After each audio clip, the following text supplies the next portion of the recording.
So today is all about Will Still, the new manager of Southampton. It's been up there with definitely one of the most trickiest tactics to kind of put together. I've actually got 4 to show you today.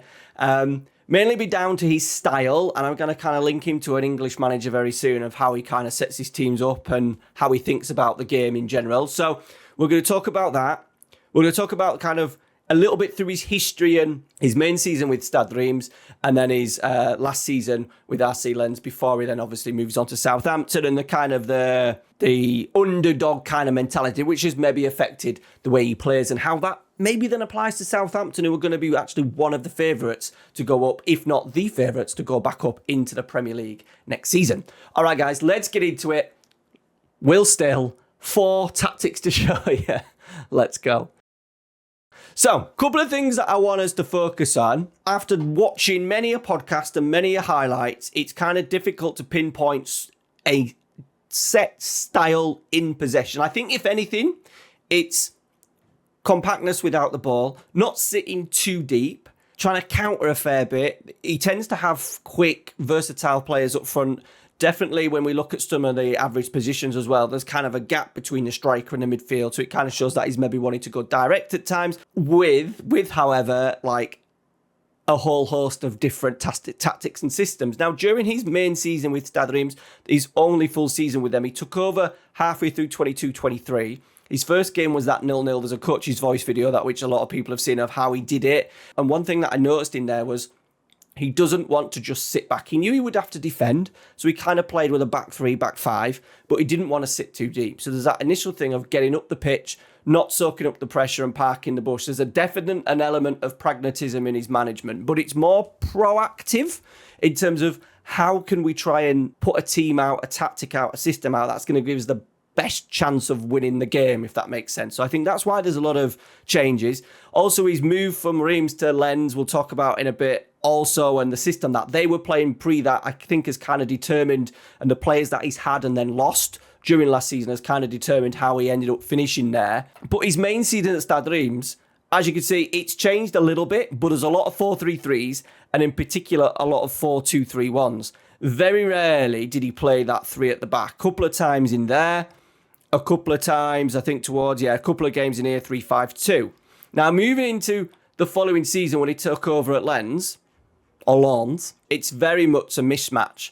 So 3-4-1-2s, 3-4-3s, couple of 4-2-3-1s where he picked up a couple of wins against his former club in Montpellier. And then down here, a couple of wins against Angers, a 4-2-3-1 against Le Havre, a 5-3-2 against Montpellier. And then right towards the end of his sort of like stint at Lens, 2 decent wins against Marseille, which was very much kind of not a defensive kind of really not damage limitation, but being really pragmatic in how they want to play. And then a 3-4-3 against Stade Rennes. So very versatile. If anything, if I'm trying to kind of pigeonhole him into something that you may be familiar with, it's probably Graham Potter, where he wants to play a certain style and he wants his teams to kind of not dominate the ball. I think that's maybe slightly different to Graham Potter, where his sides are generally higher in position. If we look at Lens for the average season, like 1, 2, 3, 4, 5, the 6th in Liga for possession, final third passes, they're in and around it. Like the top 2 teams with De Zerbi and Luis Enrique, are going to kind of fly. So he's in and around it. He wants to maybe control games a little bit more. However, he does it with a fair element of pragmatism, and I think that's very much kind of suits Graham Potter's kind of style. He often changes formations, 5-3-2s, 3-4-3s, 4-2-3-1s, 4-3-3s, even 4-4-2s at times, and I know he has done that, in particular in his early stages of career. He always wants to try and give his team the best chance of winning the game. Very different to a Russell Martin at Southampton, who stuck to his principles. And even if there was a different way of playing that would have given him a better chance, he didn't shy away from them principles. I think Will Still is very different. However, this is the first time that he's joining like a league favourite, and I'll be really interested to see how he looks. I'm going to go down the route of a 4-2-3-1 because that's what he did for the majority of a certain season. That was it, the 23-24 with Stade Reims. I think he may go down that route. He may find that having to play that 3 at the back isn't necessary in the Championship. When you're expected to dominate the ball, he might think of having another player in the attacking areas will probably help him. Whereas when he took over at Lens, if we could dive into the game now, he took over a side that generally under the last manager, Frank Haas, generally played 3 at the back. That was because they had this guy, Facundo Medina, and Kevin Danzo, who halfway through the season moved on to Spurs, and then also had Kusanov, who went on halfway through the season, joined Man City. So from that, he kind of was a little bit pragmatic. Lens, I think the thing about them, you kind of feel that he's made them worse. They've actually had more points slightly than the season before. And then the season before that, when they got into Champions League, did really well. I think was that in the 22-23 season. That season, at the end of it, they then sold my boy Seko Fofana, Starman captain, and then also Luis Openda. And then from that, they've never, selling the best players for amount of seasons has kind of made them nowhere near as strong as what they were. And I think, once again, that's kind of fed into that real pragmatism where he's had to do a job. The best players have been sold from underneath him. How does he get the best out of this side with some very young and inexperienced players coming in? So, 4 games that we're going to show you. All the tactics are available for the Patreons. Link down in the description. However, I will go through all the play rules. There's not many player instructions. The team instructions kind of stay the same. But if you want to support the channel and enjoying the content, check out the Patreon. All 4 Will Still tactics are available for you right now. Now, these are tactical replications. That is your little warning. I have not actually played any games with any of these tactics because I've been really diving into the real life stuff. I've kind of set them up as a base for you. And if you're a Southampton fan or just want to do a general Will Still kind of style, you will have to have 3 tactics loaded in here and then change them every game, change roles every game. You're going to have to really look at what your opposition are doing if you want to do a Will Still kind of based save or style. It's going to mean you changing tactics a lot of the time. So the first game that we're going to look at is the 2-1 win over Le Havre. I think they're down near the bottom of the table, but he did play a 4-2-3-1. And as you can see, extremely high up the pitch. There's only the 2 outfield centre-halves that are actually in the defensive half. So there's very much that when I think he knows he can dominate a game, he will go out and try and dominate it. Possession-wise, extremely high. Now, Le Havre sit deep, 4-4-1-1. They took the lead early on and tried to kind of, with an Andre Ayew goal, but very much try to sit deep and hold on to what would have been a valuable kind of point or 3 points. As you can see, Kevin Danzo, I think this was one of his final games, actually. Kusanov had already gone. Medina playing. Makado was very much very much a complete wing-back, likes to get forward, has scored. I think not this season didn't score as many, but the games before that, the season before that, has sort of like scored up to half a dozen goals in Liga. So decent left full-back, likes to get forward. He actually scored. Did he score? He did. He scored the winner in this game. On the other side as well, another player that they've lost during the end of the transfer window in January, the best right back, he ended up going to Galatasaray. It kind of shows you the players that they've been losing, the quality. If they're going to Spurs, Man City, Brice Mamba, the former Nottingham Forest goalkeeper, went in the January as well. The captain to Stade. They've had a huge clear out and it's left them a little bit short. And I give Will still a little bit of sympathy. He was under a lot of pressure this season. I think the fans and expectations continue to grow, even though the team has got a lot worse than what it was 2 years ago. They're expected to keep growing, and I think his pragmatism has probably in the end kind of saved him a little bit in terms of making sure they've grinded out and won as many games as they can, rather than having a set style and doing the Russell Martin kind of winner style at all costs, and then not coming out with any points and ended up obviously getting sacked for Southampton. So, as you can see there, the 4-2-3-1 against Le Havre. So in Football Manager, it looked a little bit like this, where they had one side in particular, Makado, very high up the pitch. We're playing with a wide target forward because they've got Florian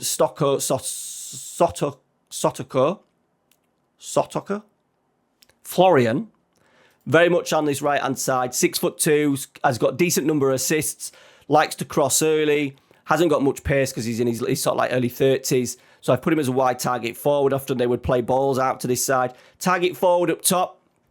That would have been the January signing in Koliapu, who came from somewhere random. Doesn't show you. He was somewhere else, I think, at this point. But what they have is a lot of quality in attacking areas. So one of my favourite 2 players is actually Andy Diouf, one of the sensible signings they got from FC Basel back in a couple of years ago. Really energetic, aggressive, drives with the ball, carries into the area, can do a whole host of things. Look, decent on the ball, decent dribbling, decent kind of breaking up play. So he would have been a little bit deeper in this game because they allowed the other players to kind of really push on. The fullbacks pushing on. Thomason, who's a really clever central midfielder, 30 years old, very experienced. to drift a little bit higher. So that's what we've got with that one. Okay, so the team for the game against Le Havre was Coffey in goal, sweeper, keeper on defender. Did actually go on to sign Matt Ryan later in the transfer window. A back four of Aguirre, wing back on support. No playing instructions with Kevin Danzo, that covering defender, because we've got Medina, ball playing defender on defend with the player instruction of dribble more. Super important with that one. He likes to play the wider centre-back as well. He can often play at left-back. He can often play the left-sided centre-half. So we've got him on so we can drive. Remember, Le Havre sitting really deep to allow an opportunity for a defender to drive on with Macedo, the match winner, complete wing-back on support. Into the middle, Diouf normally does that, but his position was very much a holding player because of the other players. They wanted Thomason to get a little bit further forward to see if he could break things down. So he's as the AP. Diouf is the ball-winning midfielder with the player instruction of dribble more. Zauri, who is the former Burnley winger, he inverted winger on support. Fulgini, very much an attacking midfielder, like to get up and link, especially because Koliapu likes to drop in at times and link play, likes to go in behind. So we've got him as a target forward within Fulgini because they can kind of flip and rotate. He often likes to press in a 4-4-2, does Will Still. So that would allow that a little bit more. With the wide target forward on support for Sotko, who is the club captain, has said not very pacey, definitely good at bringing the ball down and then crossing from deep. So positive mentality. Slightly more direct passing. We want that ball to go forward quicker, and we also want to pass into space when we can. They like to break lines, they like to have underlapping runs, like to have two wide players, the fullbacks getting involved as well with runs. So pass into space, clipping balls into channels, playing balls down the line, that kind of play. Slightly higher tempo, be more disciplined. I think there's a really tactical element of not allowing players to be super free and allowing lots of rotations. I think he's very conscious of making sure that they stay in games as much as possible. Hit early crosses because Lens did the most crosses in Liga during last season, so we've got that on. I think that played into, especially when we cover the next tactic with the 5-3-2. In transition, roll it out, counter press and counter when they can, playing that ball in behind. The winning goal against Marseille definitely was a counter attack, 94th minute, smash and grab, counter attack. Distribute to centre backs, roll it out of possession, changes on opponents, but for this one, it was high press, high line. That is the Will Still 4-2-3-1. You're expected to maybe really dominate a game in a lot of these positions. An AP and a ball winning, there's not much in terms of holding and rest defence. They're really trying to control and dominate the game as much as possible. And then just a couple of weeks later, 2-0 against Montpellier, he's gone from a 4-2-3-1 to a 5-3-2. The loss of the goalie, maybe not played into it as much, but he went during this window.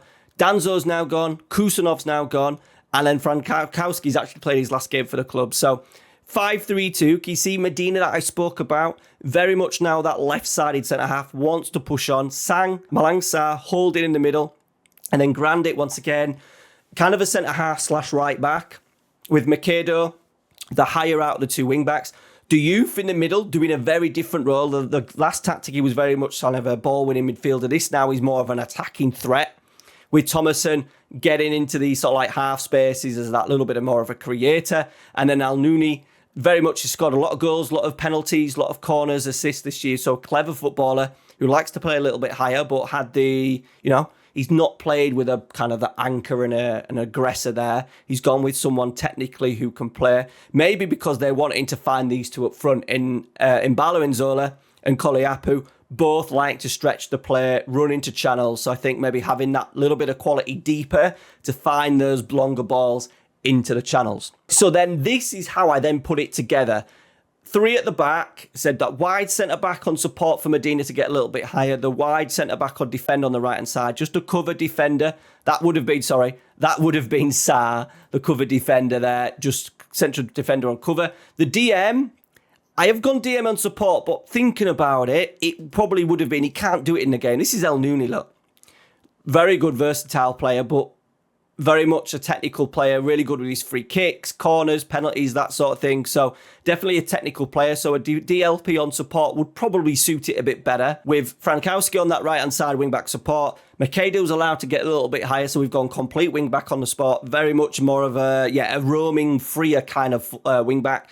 The midfield two again, Diouf, because wanting to link play and be that kind of third man late run. Thomason getting in this area as the AP on support. So AP, box to box midfielder, and then the front two, you could change this. It could be any advance forward, pressing forwards, target forwards. They're both physical, Enzola 6'1", Koliapu 6 foot, so very much pace, power, stretching the player as much as possible. And then towards the end of his kind of reign, 1st of March, against Olympique Marseille, De Zerbi's Olympique Marseille as well. You know that they're going to dominate the ball. What were the Steam stats for this? They go 76 possession, and he very much set up. He knew that he wouldn't be able to go head to head in terms of trying to dominate the ball. We know De Zerbi's teams dominate the ball, and they're probably the better in quality. The quality of players that they've got at Marseille was definitely going to mean a very much a deeper performance. So he's gone with a back five, Aguiar, Grandit, Bar. So this is a guy who I think was from Manchester City on loan, or he's had previously been at Manchester City. 18 years old. He's only played about 20 professional games, and now he's having to play because they've lost Kuzanov, they've lost Medina for this game, Danzo, they've had to go. So the drop off in quality and experience is kind of telling at the moment for Lens. Sarr at left wing back, Sarr at left side centre half, Macedo, Soto playing a very much a different role now in this sort of like midfield three, and then Diouf. Now look at Diouf, how wide he is. We've had him as a sitter, we've had him as that box to box, and now he's very much looking like a Carrilero with Al Nui again, and then Mendy, the former Leicester City player. Very much deeper, but as you can see, just Wesley Said, just a little bit higher up as a centre forward. He's the outlet, he's the outball. The goal, interestingly, if we do the goal replay, these are super cool. So it's 94th minute. They win the possession here. Macedo recovers it back. Little pass in. Couple of passes. And then look at that pass into Macedo. Macedo started it and then ends up laying it off, I think, to Thomason. Oh, no, it was Al Nui, actually, in the last minute of the game. 94. Macedo started in here, winning the ball back. Couple of passes, but he's carried on his run and then laying it across. Lovely skill, cutting on his right foot and then laid it across for Al Nui to score. So with that 24 kind of percent possession, we've changed it round a lot. So back three, it would have been just a wide centre-back on defend for that because it was Sarr instead of Medina. Grandit can stay as he is.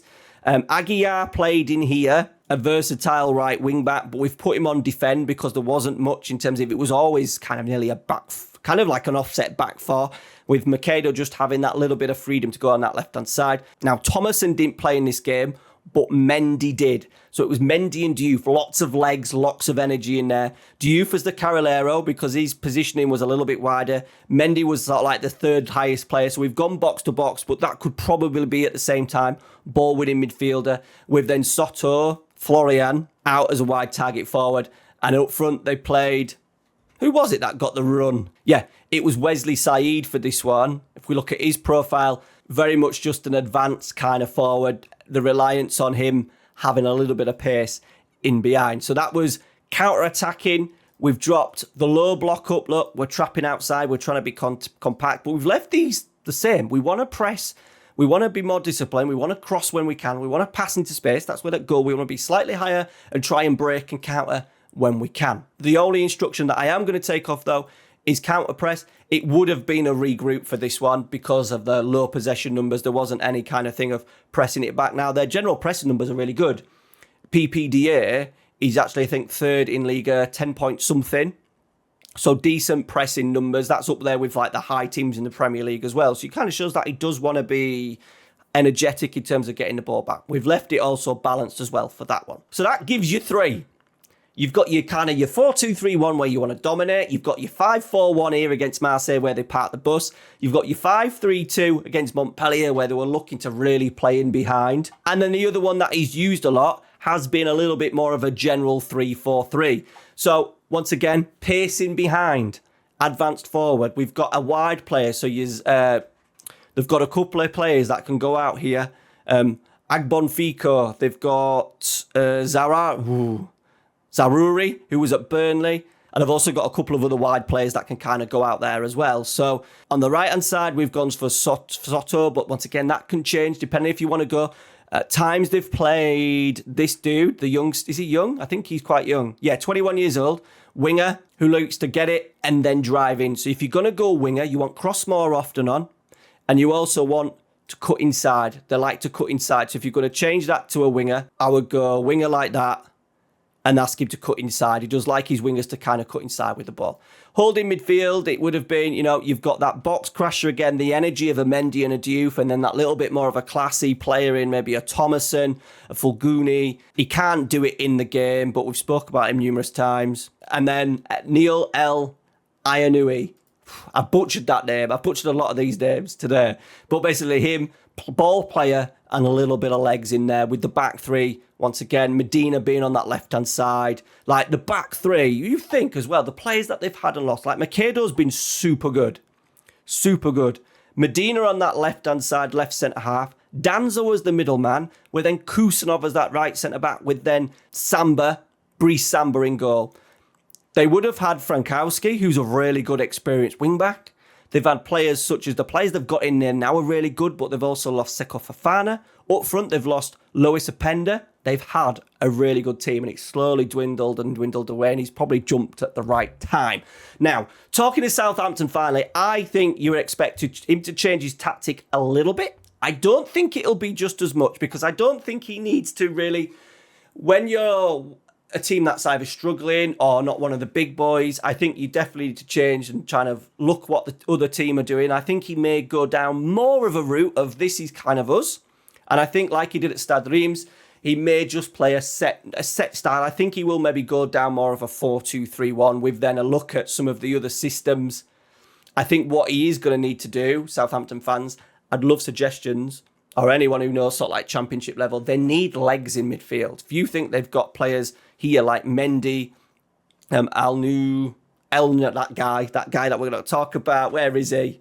El Naoui, 6'1", good physicals, and at the same time with Andy Diouf as well. There's a lot in there in terms of legs. At Southampton, they've not got that. Will Smallbone, Downs, maybe. Maybe is it Shea Childs, potentially. I think they need another player in there. I think the other positions are kind of covered. They've got enough to play back five.